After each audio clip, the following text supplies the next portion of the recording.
Você acha que conhece a história do Brasil? E se eu te dissesse que tudo começou milhões de anos antes de 1500? Nesta série cinematográfica você vai viajar desde a formação do supercontinente Pangeia, passando pelos povos indígenas que chamavam essa terra de Pindorama, até a chegada de Pedro Álvares Cabral vindo de Portugal. Você vai entender como surgiram os estados brasileiros, o grito de independência de Dom Pedro I, a queda do Império e a República com Deodoro da Fonseca, a construção futurista de Brasília, as guerras, invasões e conflitos que moldaram o país, uma produção épica, com narrativa intensa e trilha cinematográfica, revelações históricas que quase ninguém conta. Essa não é apenas uma aula de história, é uma jornada pela formação da identidade do Brasil. Prepare-se para ver o Brasil com outros olhos. Assista até o final e descubra como cada estado nasceu e como essa nação foi forjada no fogo da história. Milênios após a dança dos continentes, uma nova força transformadora chegou a esta terra. Não eram placas tectônicas, mas passos humanos. Há mais de 12 mil anos, caçadores-coletores nômades vindos de longe tornaram-se os primeiros habitantes do que um dia seria o Brasil. Eles não encontraram um vazio, mas um Éden de biodiversidade. Da densa floresta amazônica ao litoral recortado, passando pelos vastos cerrados e pampas, eles se espalharam, se adaptaram e prosperaram. Centenas de povos, milhares de línguas, um mosaico de culturas floresceu. Eram os Tupinambá, os Guarani, os Gê, os Aruac. Para muitos deles, especialmente os Tupi que dominavam a costa, esta não era uma terra anônima. Era Pindorama, a terra das palmeiras. Um mundo sem fronteiras, sem mapas desenhados à régua. O território era definido pelos rios, pelas montanhas, pelos caminhos sagrados dos ancestrais. A terra não pertencia ao homem, o homem pertencia à terra. Antes da chegada das caravelas, antes de ser batizado com o nome de uma árvore, o Brasil já existia. Já era uma nação de nações, rica em sua diversidade e profunda em sua espiritualidade. O Brasil já existia, só não tinha esse nome. No final do século XV, o mundo conhecido se expandia ao ritmo das velas. Impulsionado pela ambição e por novas tecnologias de navegação, o Reino de Portugal lançou-se ao desconhecido, em busca de uma nova rota para as Índias. Em 22 de abril de 1500, após semanas no mar, a frota comandada por Pedro Álvares Cabral avistou um sinal de terra. Um monte que batizaram de Pascoal não eram as Índias. Era um novo mundo, uma terra que os mapas ainda não ousavam desenhar. Na praia, o primeiro encontro. De um lado, homens vestidos com tecidos e metais, portadores de cruzes e espadas. Do outro, o povo de Pindorama, em harmonia com a natureza. Dois universos, separados por um oceano de história, colidindo pela primeira vez. A nova terra foi primeiro batizada de Terra de Vera Cruz, mas a abundância de uma árvore, cuja madeira cor de brasa era valiosa na Europa, logo mudaria seu destino e seu nome. O pau-brasil. A terra passou a ser conhecida como Brasil. Aquele encontro, naquelas praias, selou o destino de milhões. Para os europeus era o início de uma colônia. Para os povos originários, o começo de uma longa transformação. A partir daquele momento, Pindorama começaria a se tornar Brasil. E nada, jamais, seria como antes. Após o primeiro contato, por 3 décadas, o Brasil foi relegado a um segundo plano. Mas a constante ameaça de invasores, especialmente os franceses, e a necessidade de tornar a nova terra lucrativa, forçaram Portugal a agir. A solução: colonizar. Em 1534, o rei Dom João III implementou um sistema audacioso: as capitanias hereditárias. O Brasil foi fatiado e entregue a nobres portugueses, os capitães donatários, que tinham a missão de povoar, desenvolver e defender suas terras com recursos próprios. Foi uma aposta arriscada. A maioria das capitanias fracassou, vencidas pela distância, pela hostilidade e pela imensidão do território. Mas 2 prosperaram e plantaram as sementes do futuro. São Vicente, que daria origem a São Paulo, e Pernambuco, que se tornaria o centro da economia do açúcar. O fracasso da maioria das capitanias mostrou que a colonização exigia um poder central. Por isso, a coroa portuguesa criou o Governo Geral do Brasil, unificando a administração. A capitania da Baía de Todos os Santos foi escolhida para ser a sede desse novo governo. Ali, em 1549, foi fundada a primeira capital do Brasil, Salvador. As linhas traçadas no mapa em 1534, embora imperfeitas, foram o primeiro esboço da nação.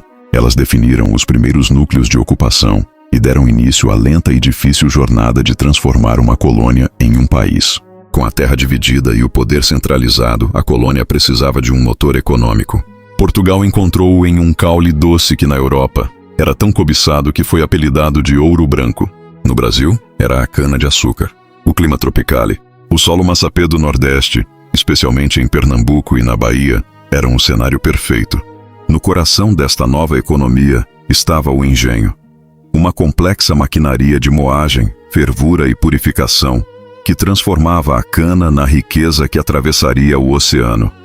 Mas o engenho era mais que uma fábrica. Era o centro da vida social e política. Em torno dele orbitavam a Casa Grande, a opulenta morada do senhor de engenho, e a senzala, a morada sombria daqueles cuja força e vida moviam toda a engrenagem. Inicialmente tentou-se escravizar os povos originários, mas eles conheciam a terra e resistiram. A solução da coroa foi uma das maiores atrocidades da história: o tráfico transatlântico.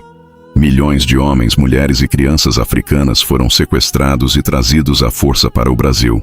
O ciclo do açúcar moldou o Brasil por quase 200 anos. Ele concentrou a terra e o poder, criou uma sociedade profundamente desigual e forjou no fogo dos engenhos uma nova cultura, nascida da dor, da resistência e da fusão de mundos. As raízes do Brasil moderno foram adubadas com açúcar e sangue.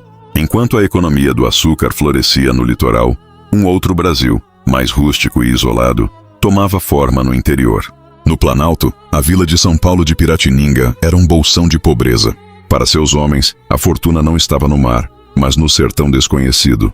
Assim nasceram as bandeiras, expedições monumentais que desbravavam o continente. Mamelucos, portugueses e aliados indígenas marchavam por meses, movidos por dois objetivos implacáveis: a caça ao índio, para vendê-lo como escravo, e a busca febril por ouro e pedras preciosas. Seu caminho cruzou com o de outro poder, a Igreja. Os bandeirantes viam as missões jesuíticas, onde milhares de indígenas viviam protegidos, não como solo sagrado, mas como um estoque de mão de obra. O confronto era inevitável e sangrento. Sem saber, esses homens brutais estavam redesenhando o mapa da América. Ignorando a linha do Tratado de Tordesilhas, as bandeiras empurraram as fronteiras da colônia para o oeste, para o sul e para o norte, garantindo a posse de terras que formariam o Brasil continental. E então, no final do século XVII, depois de décadas de busca, a recompensa. Nos rios de uma região montanhosa que viria a ser chamada de Minas Gerais, eles encontraram ouro, a descoberta que iniciaria um novo ciclo, uma nova era de riqueza, violência e transformação. A notícia da descoberta de ouro em Minas Gerais provocou a maior corrida ao ouro da história. De todo o Brasil e de Portugal, dezenas de milhares de pessoas abandonaram tudo o que tinham, sonhando com a riqueza instantânea, e transformaram o interior da colônia num formigueiro humano. A realidade, porém, era brutal. O trabalho nas minas era exaustivo, insalubre e perigoso. A maior parte do ouro foi extraída com o suor e o sangue de centenas de milhares de africanos escravizados, que enfrentaram as piores condições em troca de nada. Para garantir sua fatia, a coroa portuguesa impôs um controle férreo. Foi criado o quinto, um imposto de 20% sobre todo o ouro encontrado. As casas de fundição foram estabelecidas para derreter, pesar e taxar o metal antes que ele pudesse circular, sufocando os mineradores com a ganância do império. Mas a riqueza também floresceu em arte. Nas cidades que brotavam nas montanhas, como Vila Rica e Mariana, o ouro financiou a construção de igrejas espetaculares. O barroco mineiro explodiu em formas e cores, um tesouro artístico único, nascido da riqueza e da fé em pleno sertão. No final do século XVIII, o ouro começou a escassear, mas a cobrança de impostos da coroa não. A crescente pressão por mais ouro sobre uma produção em declínio gerou um profundo descontentamento. O brilho do ouro começava a ofuscar, dando lugar às primeiras faíscas de um desejo por liberdade. O ouro de Minas Gerais estava se esgotando, mas a fome de Portugal por impostos não. A ameaça da derrama, a cobrança forçada de todas as dívidas com a coroa, acendeu um barril de pólvora.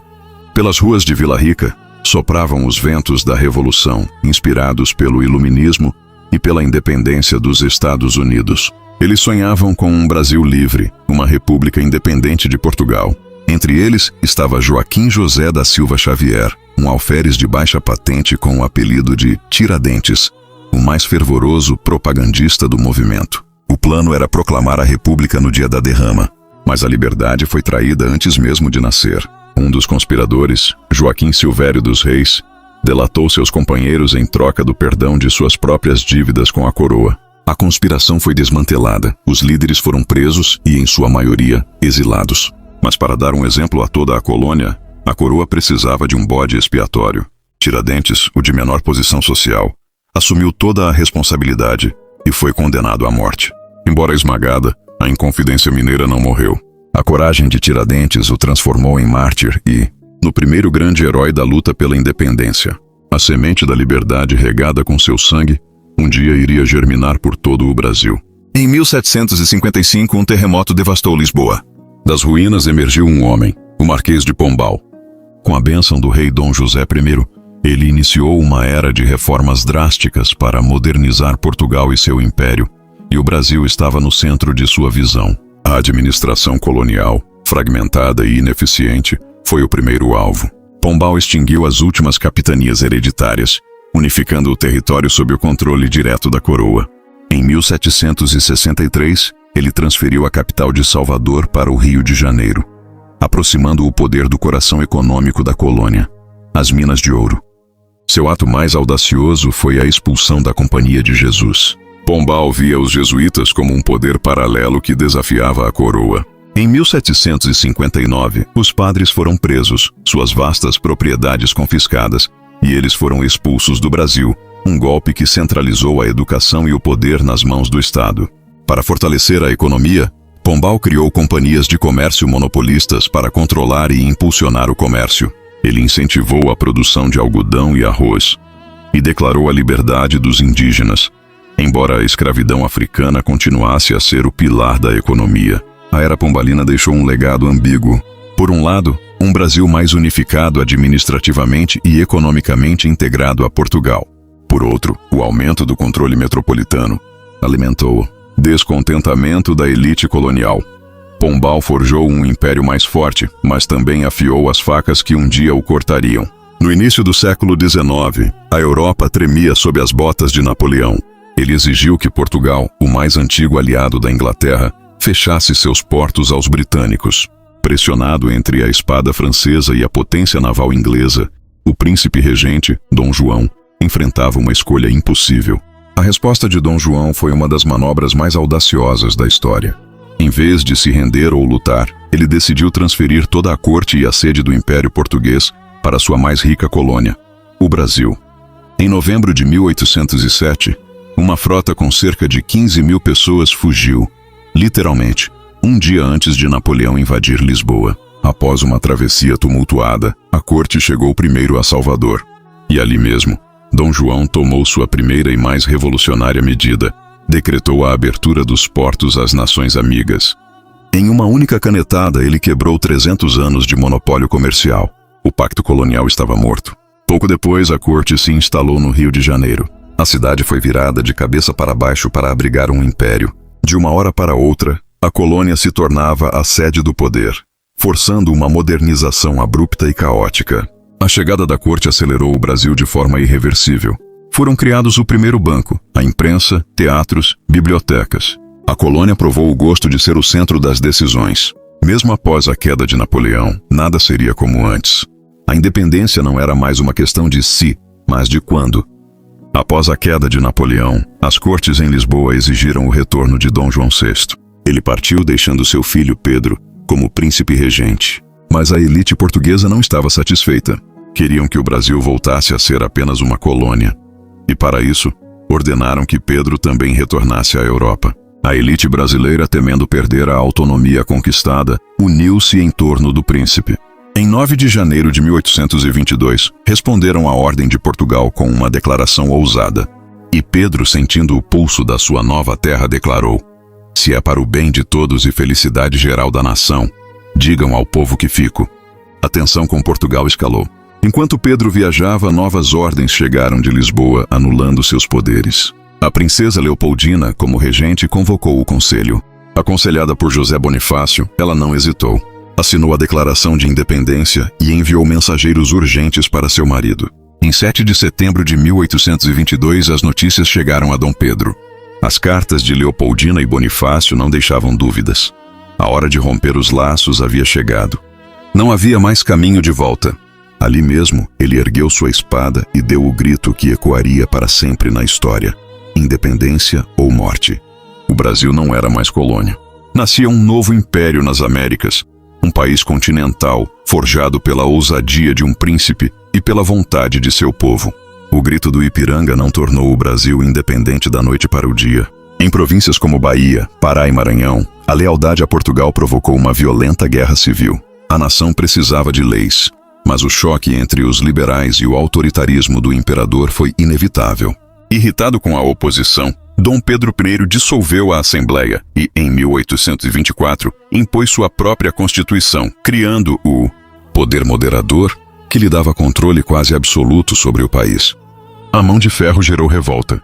No Nordeste, a Confederação do Equador, um movimento republicano, foi esmagada. No Sul, o Brasil perdeu a Guerra da Cisplatina, resultando na independência do Uruguai. A derrota militar e os gastos com a guerra devastaram a popularidade e a economia do Império. A derrota, o autoritarismo, a crise econômica e os escândalos em sua vida pessoal destruíram a imagem de Dom Pedro. O herói da independência era agora visto por muitos como um tirano. A pressão política e popular tornou-se insuportável. Na madrugada de 7 de abril de 1831, o imperador abdicou do trono em favor de seu filho. O homem que declarou a independência do Brasil partia para sempre. O império agora estava nas mãos de uma criança, e o país mergulhava em seu período mais perigoso, a regência. Com a abdicação de Dom Pedro, o Brasil ficou à deriva. O trono pertencia a uma criança de 5 anos. Durante quase uma década, o país foi governado por regentes, mergulhando em uma era de ferozes disputas políticas e caos. Numa tentativa de acalmar os ânimos, o ato adicional deu mais autonomia às províncias. Mas a medida teve o efeito contrário. Em vez de pacificar, ela abriu a porta para uma onda de rebeliões que ameaçou despedaçar o país. Cabanagem, farroupilha, sabinada, balaiada. De norte a sul, o Brasil ardeu em guerras civis. Eram revoltas populares, de escravos e de elites locais, cada uma com suas próprias demandas, mas todas desafiando o poder central no Rio de Janeiro. A unidade do Império nunca esteve tão ameaçada. O medo de que o Brasil se fragmentasse em várias repúblicas, como aconteceu com a América Espanhola, uniu a elite política. O experimento liberal havia falhado. A ordem precisava ser restaurada a qualquer custo. A solução, eles decidiram, era a figura do imperador. Em uma manobra política para estabilizar a nação, os políticos anteciparam a maioridade do jovem herdeiro. O golpe da maioridade colocou um adolescente no comando do vasto e turbulento império. Todas as esperanças de paz e unidade do Brasil repousavam agora nos ombros de um menino. Sob a figura de Dom Pedro II, a tempestade das regências deu lugar a uma longa calmaria. O novo imperador, com seu poder moderador, equilibrou as elites políticas rivais e, com o pulso firme de líderes militares como Caxias, pacificou as últimas rebeliões, consolidando a unidade do Brasil. O motor deste novo Brasil era o ouro verde. O café se tornou o principal produto de exportação, criando uma nova e poderosa aristocracia rural. Esta riqueza, no entanto, era construída sobre a base frágil e desumana da escravidão, a grande contradição do Império. O período de paz foi quebrado pela Guerra do Paraguai.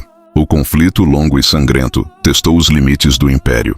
O Brasil saiu vitorioso, mas a um custo humano e financeiro gigantesco. A guerra transformou o exército em uma força política poderosa e consciente de seu papel na nação. O segundo reinado foi também uma era de modernização. Ferrovias, telégrafos e a indústria começaram a se expandir, conectando o vasto território e impulsionando a economia para além da agricultura. O Brasil se apresentava ao mundo como uma nação estável e em progresso. No centro de tudo estava Dom Pedro II, o monarca cidadão, patrono das artes e das ciências. Sob seu reinado, o Brasil viveu seu apogeu de estabilidade e crescimento. Mas as sementes da mudança já estavam plantadas. O exército fortalecido, a questão da escravidão cada vez mais urgente e novas ideias republicanas começavam a florescer. O auge do Império continha os germes de sua própria queda. A República nasceu sob o comando de militares. O Marechal Deodoro assumiu o poder, mas a transição foi tudo, menos pacífica. A desastrosa política econômica do encilhamento de Rui Barbosa gerou uma bolha especulativa e uma inflação galopante, mergulhando o novo regime no caos financeiro. Pressionado por uma crise econômica e política, Deodoro renunciou.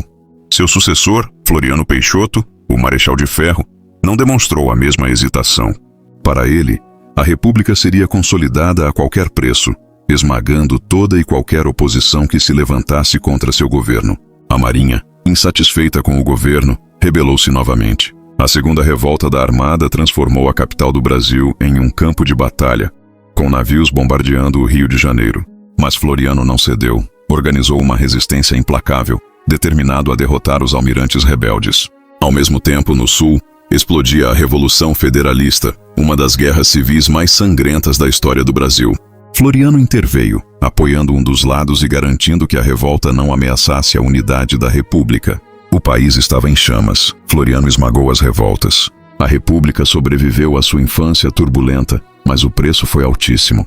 A República da Espada terminava, dando lugar a um novo arranjo de poder. A República do Café com Leite, governada agora não por marechais, mas pelos barões do café.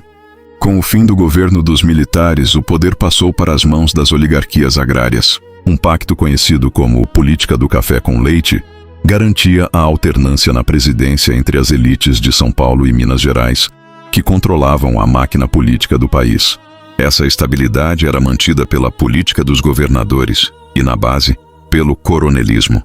Nos municípios, os coronéis, grandes fazendeiros, controlavam a vida e, principalmente, o voto da população através de favores e intimidação. Era o voto de cabresto. Enquanto uma pequena elite se modernizava, a maior parte do Brasil continuava abandonada. No sertão, a miséria, a seca e o fanatismo religioso criaram o cenário para movimentos messiânicos. O mais famoso deles se reuniu em torno de Antônio Conselheiro, no Arraial de Canudos. A República, vendo Canudos como uma ameaça monarquista, enviou 4 expedições militares para destruir o arraial. O conflito terminou em um massacre, um dos episódios mais sombrios de nossa história, expondo a brutalidade com que a ordem republicana tratava os excluídos. A República Velha criou uma fachada de estabilidade e progresso, mas era uma ordem construída sobre a fraude eleitoral, a concentração de poder e a exclusão da maioria da população. As tensões sociais não estavam resolvidas, apenas reprimidas, aguardando o momento certo para explodir. A República do Café com Leite parecia inabalável, mas dentro dos próprios quartéis crescia a indignação. Jovens oficiais, os tenentes, sentiam-se responsáveis por salvar o Brasil da corrupção das oligarquias e modernizar o país. O primeiro ato de rebelião foi um gesto de pura bravura. Conhecidos como os 18 do Forte, eles marcharam para um confronto suicida, um protesto dramático contra o sistema. A maioria foi morta, mas o ideal tenentista havia sido batizado com sangue. 2 anos depois, o movimento voltou com mais força. Os tenentes tomaram a capital de São Paulo por várias semanas. O governo do presidente Arthur Bernardes respondeu com uma repressão brutal, bombardeando a própria cidade e forçando os rebeldes a recuar. Derrotados, mas não vencidos, os rebeldes se reorganizaram na lendária Coluna Prestes. Por mais de 2 anos, eles marcharam 25 mil quilômetros pelo interior do Brasil, fugindo do exército e tentando, sem sucesso, iniciar uma revolução popular. Militarmente, os tenentes foram derrotados em todas as frentes, mas politicamente, eles venceram. Suas marchas e revoltas espalharam ideias de reforma, como o voto secreto e o combate à corrupção, e expuseram a fragilidade da República Velha. A estrutura estava irremediavelmente abalada, pronta para cair. O golpe final na República Velha não veio de um quartel, mas de Wall Street. A crise de 1929 devastou a economia do café. Em meio ao caos, o presidente Washington Luiz rompeu o pacto do café com leite, indicando outro paulista para a presidência e enfurecendo as elites de Minas Gerais. Os traídos e os descontentes se uniram.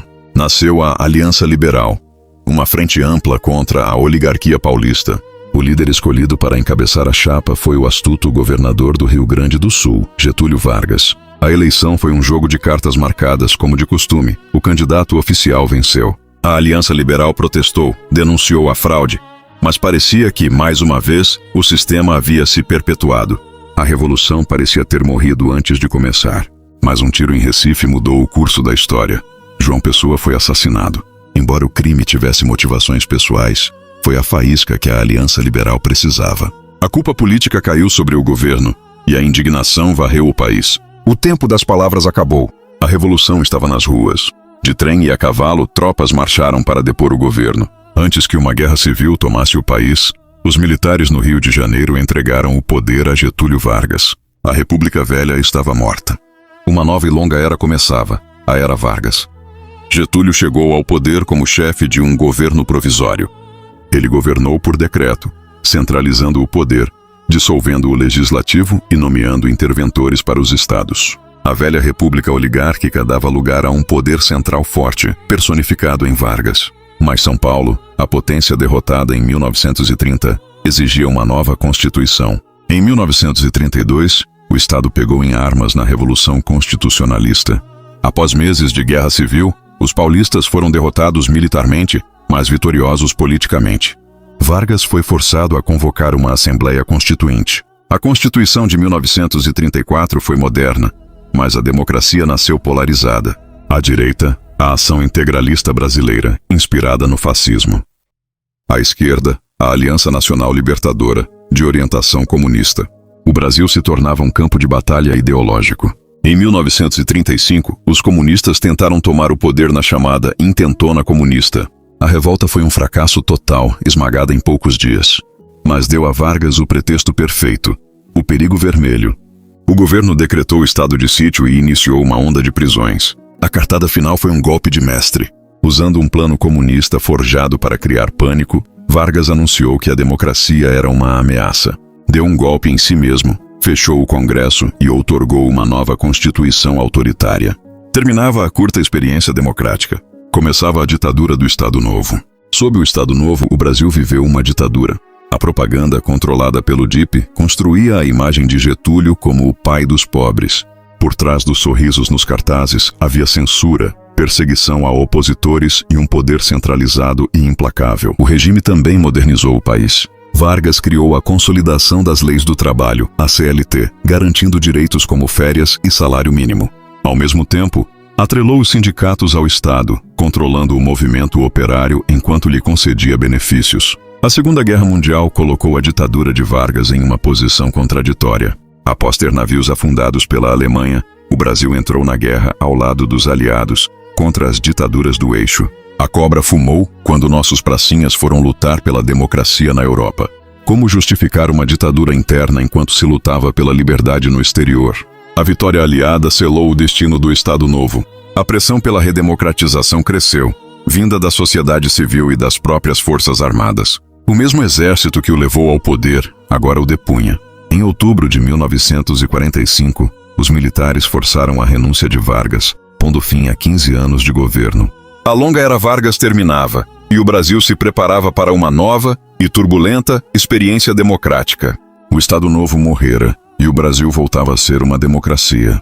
Mas o povo não esqueceu seu antigo líder. Após um breve exílio, Getúlio Vargas retornou, não por um golpe, mas pelo voto. Em 1951, ele subiu a rampa do catete novamente, desta vez como presidente eleito. O novo governo foi nacionalista. A criação da Petrobras se tornou o grande símbolo de uma política voltada para a soberania e a indústria.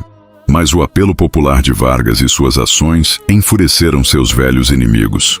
A elite conservadora e os interesses estrangeiros, que encontraram sua voz no feroz jornalista Carlos Lacerda. Lacerda liderou uma campanha implacável, acusando o governo de estar afundado em um mar de lama de corrupção.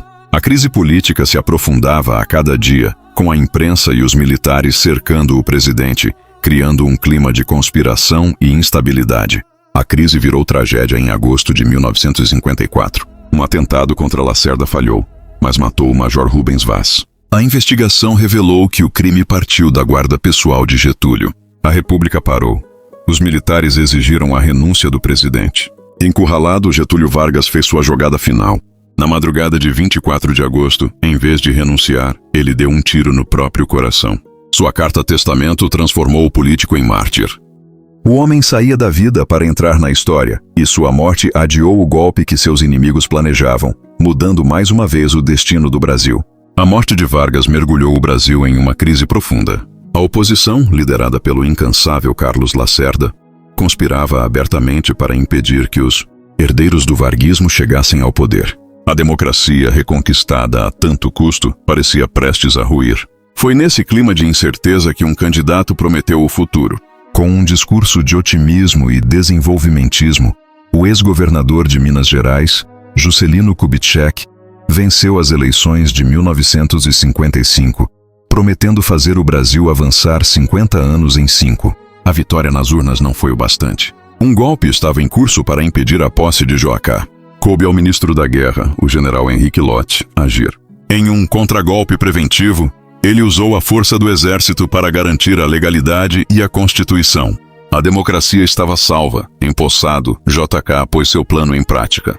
O plano de metas era um projeto ambicioso para industrializar o Brasil em ritmo acelerado. As estradas rasgaram o país, as montadoras de automóveis chegaram e a nação vivia um clima de euforia e progresso. Mas a meta mais audaciosa, a que sintetizava todas as outras, era um sonho antigo: construir uma nova capital no coração do país. Uma cidade moderna, planejada, que simbolizaria o novo Brasil. A construção de Brasília havia começado, um desafio monumental que definiria a era JK. Em 1960, Juscelino Kubitschek entregou ao Brasil sua nova capital, Brasília, a joia da coroa dos anos dourados. Mas esse sonho de 50 anos em 5 cobrou um preço alto. A inflação galopante e o crescimento da dívida externa deixaram uma herança econômica pesada, criando um forte sentimento antigoverno que preparou o terreno para o que viria a seguir. Capitalizando a insatisfação popular, um forasteiro político prometeu moralizar o país. Jânio Quadros, um carismático político de São Paulo, surgiu com seu slogan "Varre, varre, vassourinha", usando uma vassoura como símbolo para limpar a corrupção. Ele foi eleito presidente com uma votação esmagadora, prometendo acabar com a farra e a desordem. No entanto, o novo governo provou ser bizarro e imprevisível. Jânio governava por meio de bilhetinhos e decretos moralistas que beiravam o ridículo, como a proibição de rinhas de galo e o uso de biquínis em concursos de Miss. Sua personalidade autoritária e suas decisões excêntricas rapidamente começaram a isolá-lo de seus próprios apoiadores, incluindo o influente Carlos Lacerda. A gota d'água foi um ato de política externa que chocou o Brasil e o mundo. Em plena Guerra Fria, Jânio condecorou o revolucionário marxista Che Guevara com a mais alta honraria do país. O gesto enfureceu seus aliados conservadores e os militares, deixando o presidente completamente isolado e sem base de apoio. Apenas 7 meses após assumir o poder, Jânio Quadros renunciou, alegando ser vítima de forças terríveis.